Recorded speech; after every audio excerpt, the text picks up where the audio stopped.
مولانا آپ کی اردو اتنی بہترین ہمیشہ سن کے خوشی ہوتی ہے اور انسان مستفید ہوتا ہے آپ کی زبان سن کے، اور اس طرح کی اردو اور کوئی نہیں بولتا ماں سوائے پختونخوا کے لوگوں کے. تو پختونخوا کے لوگ اتنی خوبصورت اردو کیسے بولتے ہیں؟ کچھ تو ہمارے جو لوگ ہیں پختونخوا کے ہوں، چاہے وہ بلوچ ہوں، چاہے وہ سندھی ہوں، پنجابی بھی، تو یہ اپنی جو زبان ہے ان کی مادری زبان یا ان کی قومی زبان وہ آپس میں بولتے ہیں. لیکن رابطے کی زبان بہرحال چونکہ اردو ہے ہمارے پاکستان میں، اور چونکہ میں زیادہ تر ملتان میں رہا ہوں تو پھر میرے گھر کا ماحول سیاسی، ان کے گفتگو میں سیاست، ان کے الفاظ، ان کے جملے، اور پھر میں جب 27 سال کا تھا جب میرے والد صاحب رحمہ اللہ کا انتقال ہوا، تو اب میں 70 سال سے اوپر جا چکا ہوں. تو اس پورے دوران میں بہت سی چیزیں ہمیں حاصل ہوتی ہیں، کوئی منطق وغیرہ سے نہیں، تجربات سے جو گزرتی ہے آپ کے اوپر. ہم ایک غلط لفظ بول لیتے ہیں، وہ ہمارے لیے وبال بن جاتا ہے میڈیا میں، تو ہمیں پتہ چلتا ہے کہ یہ لفظ یہاں فٹ نہیں ہو رہا، مجھے کوئی اور لفظ یہاں پر فٹ کرنا ہے. جی ملتان میں اتنی دیر گزاری تو پھر سرائکی پہ بھی عبور حاصل کر لیا؟ جی مجھے سرائکی ٹھیک آتی ہے، میں سرائکی زیادہ بولتا نہیں ہوں، لیکن یہ ہے کہ سرائکی ماحول ہے. ڈیرہ اسماعیل خان خود سرائکی ہے. جی بالکل. تو ڈیرہ اسماعیل خان، پھر میں ڈیرہ غازی خان میں رہا ہوں، وہاں بھی سرائکی ہے. پھر ملتان میں رہا ہوں، وہاں بھی سرائکی ہے. بڑی خوبصورت زبان ہے. پھر ملتانی اور سرائکی اور ریاستی چھوٹا موٹا فرق ہوتا ہے، تھوڑا بہت فرق ہے ڈائلیکٹ کا. جی اس ماحول بھی کافی وقت گزارا. بڑی حسین زبان ہے. تھوڑے کیا حال ہیں سائیں؟ میں الحمدللہ بالکل ٹھیک ہوں. انڈس ویلی سویلائزیشن کی زبان شاید سرائکی ہی نکلے جب وہ تختیاں پڑھی جائیں ایونچولی. آدھے ہند کے سرائکی بہت پرانی زبان ہے. اے صحیح ہے جی، بہت پرانی زبان ہے. یہ کوئی شک نہیں، سرائکی یقیناً بہت پرانی زبان ہے، لیکن سرائکی جو پیرل انڈس کلچر ہے ساڑا جی اندر ہند کو تے سرائکی جی ہاں دوہاں دا اپنے اپنا میدان ہے. دریا دی زبان ہے بس جڑی ہند کو تو شروع ہزارہ ایبٹ آباد تے تسا آمن جو اٹک تک یہ سارے ہند کو ہے. جی ہاں.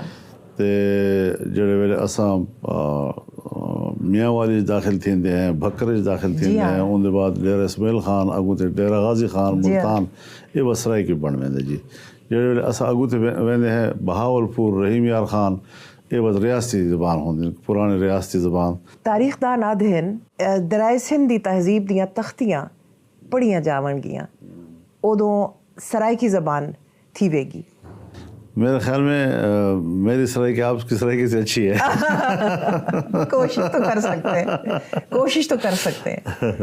کہنا ہے یہ تاریخ دانوں کا اور آرکیالوجسٹ کا. جی اس میں کوئی شک نہیں، اس میں بہت قدیم زبانیں ہیں، ہمارے اس خطے کی قدیم زبانیں ہیں. ایک دفعہ میرے شوہر نجم سیٹھی اور میں ہندوستان گئے، وہاں پر ہمیں ایک نہایت خوبرو خاتون ملی جو دلی میں رہتی تھیں اور اونچی لمبی گوری چٹی تھیں، اور ان کو میں دیکھ رہی تھی اور میں نے سوچا کہ یہ تو ہمارے علاقے سے ان کا تعلق ہوگا، ان کی پشتوں کا. تو میں نے ان سے پوچھا تو کہنے لگیں کہ میرے بڑے ڈیرہ اسماعیل خان سے ہجرت کر کے تقسیم کے دوران یہاں ہندوستان میں آ کے مقیم ہوئے. تو میں نے کہا کہ اور اس کے بارے میں اور تمہیں کچھ یاد ہے، پتہ ہے؟ تو کہنے لگیں کہ مجھے میری دادی نے پالا اور میں سب سے چھوٹے بیٹے کی اولاد تھی، تو میری دادی اور دادا بہت بوڑھے ہو چکے تھے تب تک، اور دو باتیں وہ آپس میں کرتے تھے. تو آپ کو اگر معلوم ہو کہ وہ کیا کہتے تھے، میرے دماغ میں وہ گھومتی ہیں، وہ الفاظ گھومتے ہیں، لیکن مجھے ان کا مطلب نہیں معلوم. تو میں نے کہا کیا کہتے تھے؟ تو کہتی ہیں کہ دادا دادی کو کہتے تھے بار بار کی تھی سی. تو میں نے کہا کی تھی سی نہیں، وہ پوچھتے ہوں گے کی تھی سی، یعنی کہ کیا ہوگا. پھر کہنے لگی کہ پھر دادا دادی کو ہر 2-3 دن کے بعد کہتے تھے داون سو کہ نہ داون سو. میں نے کہا وہ کہتے تھے دھاون سو کہ نہ دھاون سو، کہ میں نہا لوں کہ نہ نہاؤں.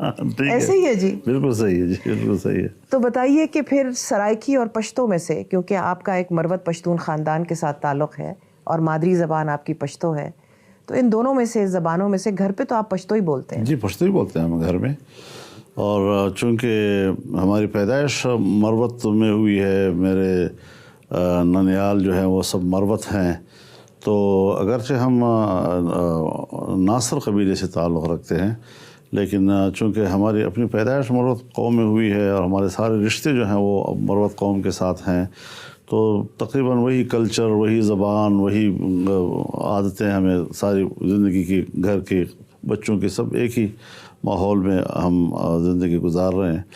تو اپنے جو ہماری قوم ہے وہ زیادہ تر بلوچستان میں، پھر آگے افغانستان میں، تو ان کے ساتھ ہمارا کوئی زیادہ رابطہ نہیں ہے۔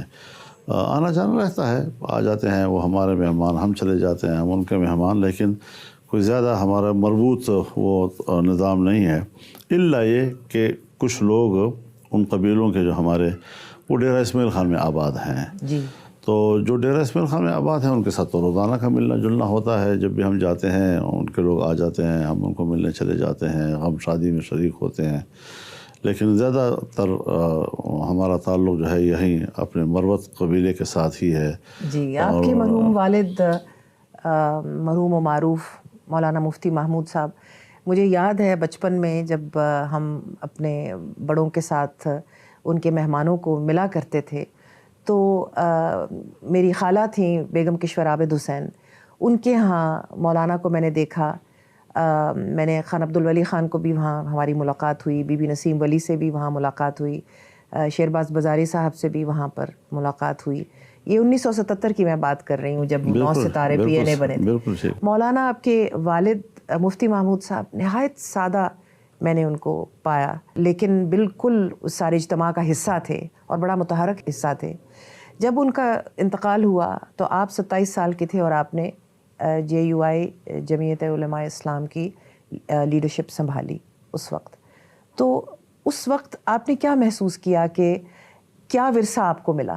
یہ تو بڑا ایک آپ نے بڑا حساس سوال کر دیا، جو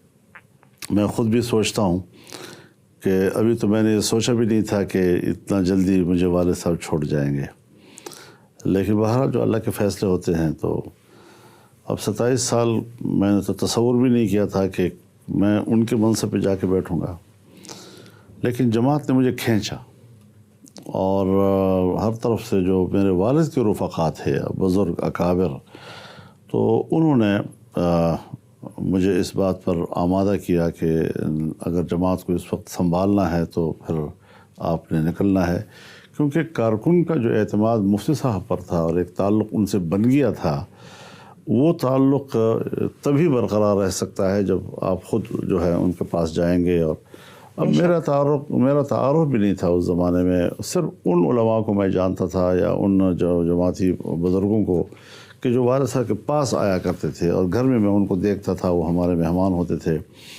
تو اس سے زیادہ میرا تعارف نہیں تھا جی۔ پھر اس کے بعد ظاہر ہے مجھے گھر سے نکلنا پڑا، پھر ان لوگوں تک پہنچنا پڑا، ان سے ملاقاتیں ہوئی، تعارف ہوا، اور اس طریقے سے پھر وہ جو ایک نوجوان حلقہ جماعت کے اندر تھا، اس نے بہت جذباتی انداز میں ہمیں سپورٹ کیا، کارکن نے ہمیں سپورٹ کیا پورے ملک کی سطح پر، اور آج 42-43 سال اسی وادی خاردار میں جی ہاں، ہم بھی وادی خاردار میں بھٹک رہے ہیں مولانا، آپ اکیلے نہیں ہیں، ہم بھی شامل ہیں، اسی سفر کا حصہ ہیں ہم لوگ سارے۔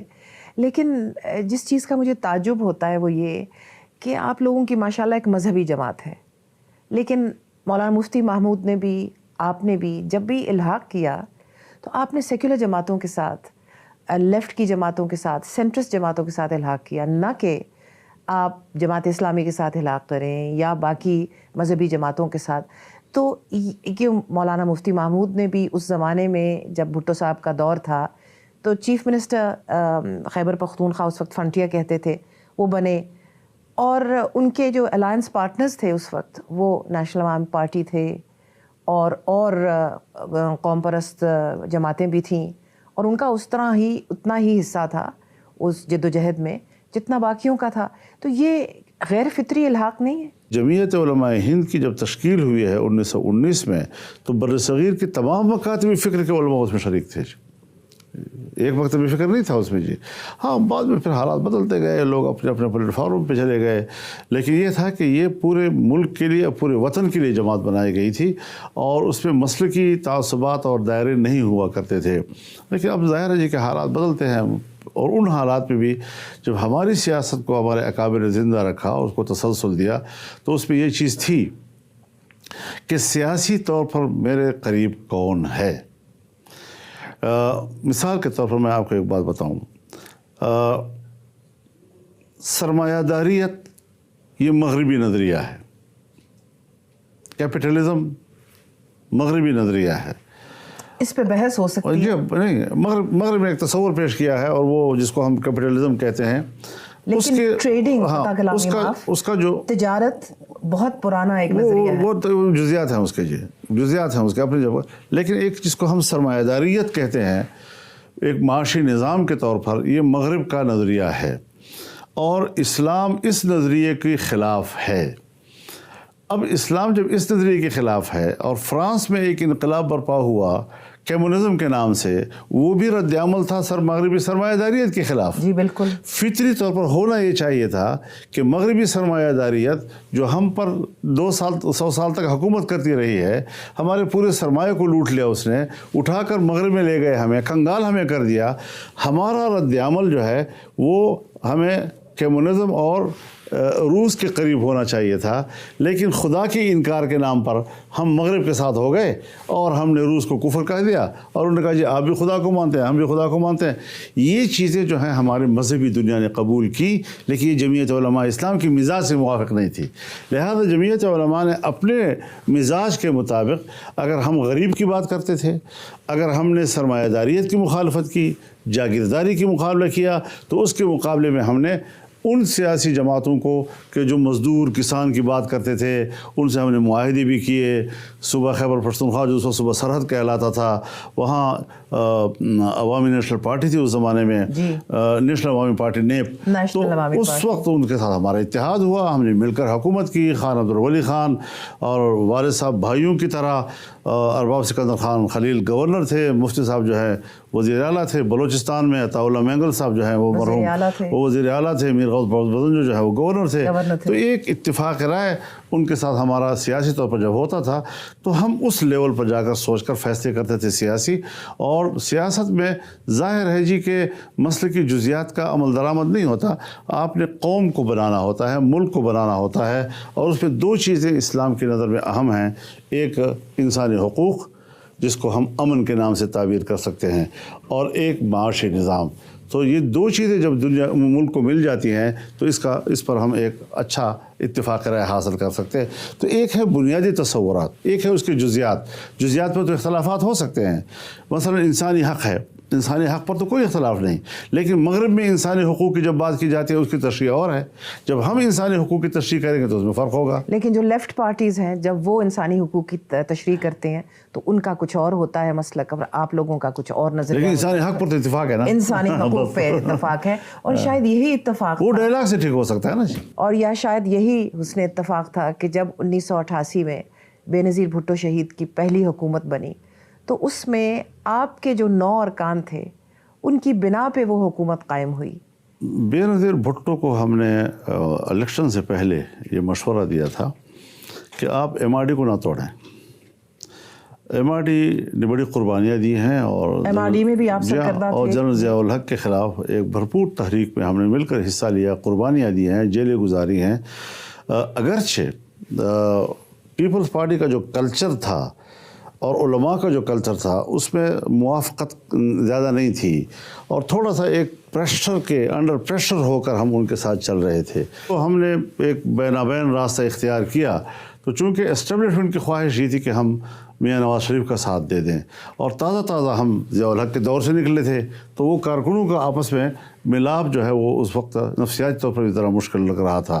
تو اقتدار کا خواہش والے لوگ ہوتے ہیں وہ تو جلدی سے پلٹ جاتے ہیں, ہمارے جیسے نظریاتی لوگوں کے لیے اس طرح تیزی سے پلٹنا بڑا مشکل تھا. اور پھر وقت کے ساتھ ساتھ ہم مل کر پارلیمنٹ میں رہے, تعلقات بنتے رہے, وہ جو اجنبیت تھی وہ ختم ہوتی رہی, ایک دوسرے کے خیالات کو ہم سمجھتے رہے.